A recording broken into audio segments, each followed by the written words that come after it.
Bienvenue à l'unité de soins palliatifs Gérard Monchot de la Polyclinique de Grande-Synthe. Notre unité fête ses 10 ans cette année. La prise en charge palliative est présente à la Polyclinique de Grande-Synthe depuis plus de 19 ans. En 2006, 2 lits d'hospitalisation sont dédiés à la prise en charge palliative. En 2014, l'établissement est invité à ouvrir une unité de 10 lits de soins palliatifs pour répondre aux besoins de la population. Dans l'attente des travaux de la réhabilitation d'une unité provisoire ouvrira ses portes de 6 lits le 1er octobre 2014.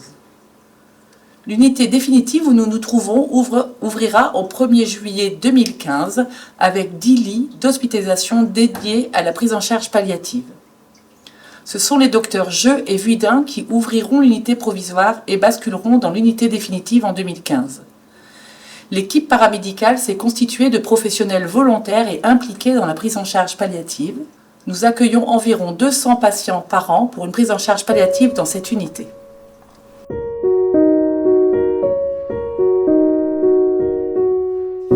Et là, l'ARS nous a autorisé à créer une unité de 10 lits de soins palliatifs.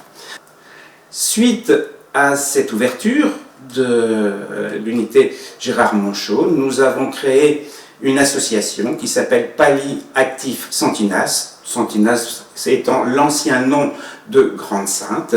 Et cette association permet de récolter des fonds pour l'amélioration des conditions de vie ou de fin de vie de nos patients, des familles, mais aussi du personnel qui vient travailler avec nous. Alors, suite à cette création des soins palliatifs, nous avons dû tout inventer. Nous sommes partis de rien et nous avons imaginé de pouvoir prendre son temps pour faire les toilettes. Nous avons voulu avoir un service qui soit calme, non bruyant. Et pour trouver ce calme, eh bien, nous avons entre autres mis un aquarium qui permet de trouver la sérénité. Nous avons aussi introduit de la musicothérapie pour les soins, que ce soit les toilettes ou les pansements. Nous avons reçu aussi de la part du Rotary International une balnéothérapie qui rend bien service avec de la musique, avec un fond lumineux. C'est très apprécié des patients.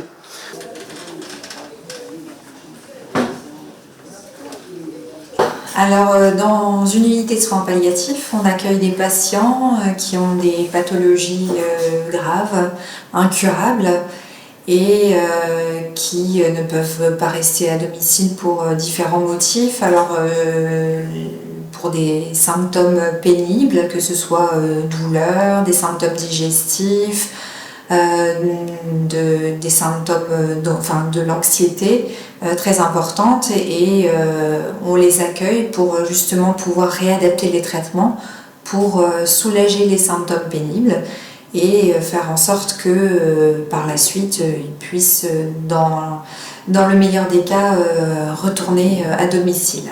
Donc là on vient de faire une entrée, un patient qui a été transféré de Lille. Donc on installe le patient quand c'est comme ça, on essaie de voir un peu tout ce qu'il a sur lui, surtout tout de suite on demande s'il est douloureux, parce que c'est une prise en charge importante chez nous, et c'est une priorité. Une fois qu'il est installé, on va prendre ses constantes, donc on regarde le dossier, on regarde s'il y a des traitements, on fait l'inventaire de ses affaires, et puis on discute avec le patient un peu pour apprendre déjà à le connaître, et on lui explique le service, donc toutes les prestations qu'il y a dans notre service.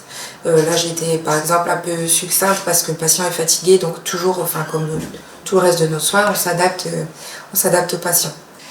Ce qu'il y a de différent par rapport aux autres services, c'est que vraiment dans un service de soins palliatifs, il y a un travail en pluridisciplinarité. J'ai même envie de dire en interdisciplinarité. Il n'y a pas que le médecin qui est au cœur de la prise en charge, il y a l'infirmière, l'aide-soignant, le kiné, la psychologue, la psychomotricienne. C'est vraiment un travail d'équipe autour du patient, mais aussi de ses proches, pour avoir une prise en charge globale, optimale du patient.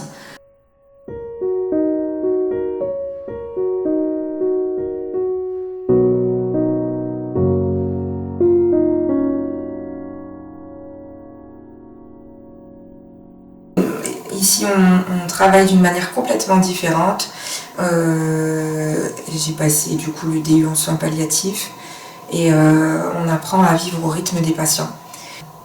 Beaucoup de prestations et de manières de faire qui sont pour le confort du patient et pour vraiment qu'ils profitent de chaque jour qu'il leur reste, un jour à la fois. C'est ce que je dis tout le temps.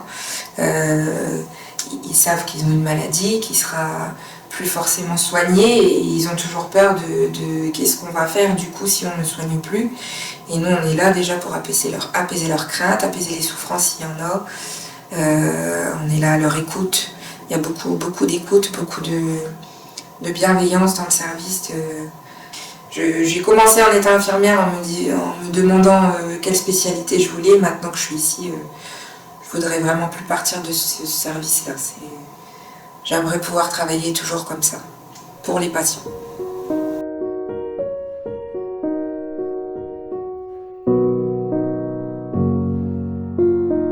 Au-delà de la maladie qu'on ne peut plus soigner, on vient prendre en charge tout ce qui est symptômes réfractaires, inconfortables. Cet accompagnement, il nous demande beaucoup d'investissement. Alors c'est certain que des fois on est triste, parce que même si on nous enseigne qu'on ne doit pas s'attacher, on reste des êtres humains, c'est du lien qui se crée quotidiennement, c'est une alliance, c'est de la confiance, c'est une petite tranche de vie qu'on partage jusqu'à la fin. C'est pour ça qu'on s'investit beaucoup dans l'équipe. Autour de cette famille, on est dans l'accompagnement beaucoup, dans le confort, je le répète, mais c'est important de le dire et de le souligner vraiment.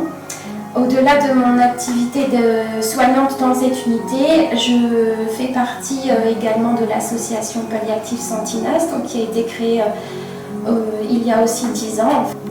On vient embellir le quotidien à travers des financements de matériel, comme les chenets, les postes radio, on a des plaids, on a des fauteuils de confort, on a la balnéothérapie, on a aussi tous des soins de support, la réflexologie plantaire, enfin toutes ces choses-là qui font qu'en fait le temps est vécu autrement, confortablement.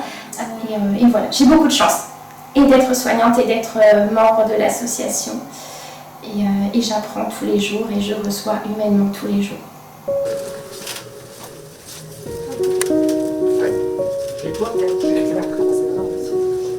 Mais il y a aussi tous les à côté. Alors l'écoute c'est très important. Les patients souvent ils nous disent que le fait de se sentir écouté déjà c'est une première étape dans la prise en charge de leur pathologie. Le fait que les soignants soient aux petits soins, qu'ils puissent bénéficier de soins très différents par rapport à ce dont ils pourraient bénéficier dans un autre service hospitalier, à savoir par exemple des séances de réflexologie plantaire qui nous sont proposées par l'association Palliative Santinas, des soins socio-esthétiques aussi, le fait de pouvoir décorer leur chambre avec des tableaux, de pouvoir rencontrer des bénévoles aussi. Tout ça fait que parfois des patients qui arrivent dans le service en nous disant écoutez, j'en peux plus, c'est plus possible, je souffre trop, que ce soit de la souffrance physique ou psychologique, ils arrivent dans l'unité et puis ils bénéficient de tous ces soins, toute cette approche pluridisciplinaire et puis petit à petit ils se disent tiens, mais en fait je me sens bien, j'ai plus mal, on m'écoute, on prend en charge ma souffrance au sens large du terme et puis je vais mieux et puis je me rends compte qu'en fait je voulais que ça s'arrête et puis maintenant j'ai envie de vivre et j'ai envie de continuer et j'ai envie de profiter avec mes proches de tout le temps qui m'est encore donné de vivre.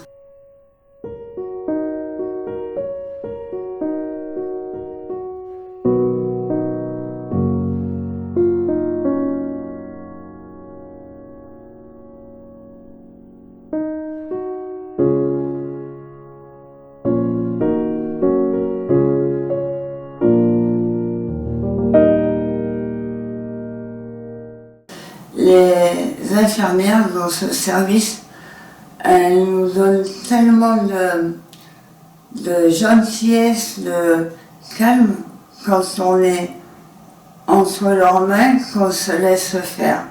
Quand j'ai été hospitalisée cette fois-ci, j'ai dû être lavée. Je ne savais pratiquement pas bouger et je me suis laissée faire en toute confiance.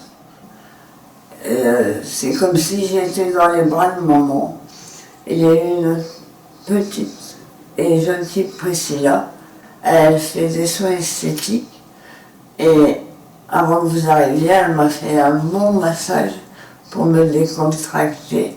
Et puis elle écoute. Voilà. Et ensuite, nous avons notre petit bout de femme, Francine, qui est un petit bout de femme pleine de joie, toujours avec le smile. Et elle danse les pieds. Alors moi, je suis une fétichiste. J'adore. Et ensuite, il y a les bénévoles, comme Cathy et d'autres personnes qui sont là à l'écoute des malades. Cathy, par exemple, elle vient avec son chien pour des personnes qui aiment les animaux ou qui ont besoin de câlins par des bestioles. Alors voilà, monsieur, je suis ici en tant que bénévole avec Cyrus, qui est mon chien guide, et je rends visite aux personnes hospitalisées pour passer un petit moment avec eux s'ils le désirent. Et il n'y a surtout aucune obligation, c'est vous qui me dites oui ou non. Donc, si vous avez des doutes, si vous avez peur, il ne faut pas. Le service palliatif est vraiment un service où, comme je le disais, on est à l'écoute. Surtout de vous, de vos ressentis, de vos besoins, de vos douleurs. On saura où vous faire rire, où vous aider à vous reposer sans être angoissé, et que vous soyez là pour un court séjour, pour un long, ou malheureusement pour partir, ce sera tout dans la douceur, tout dans la tendresse et le bien-être et la bienveillance. Voilà, c'est tout ce que j'ai à dire.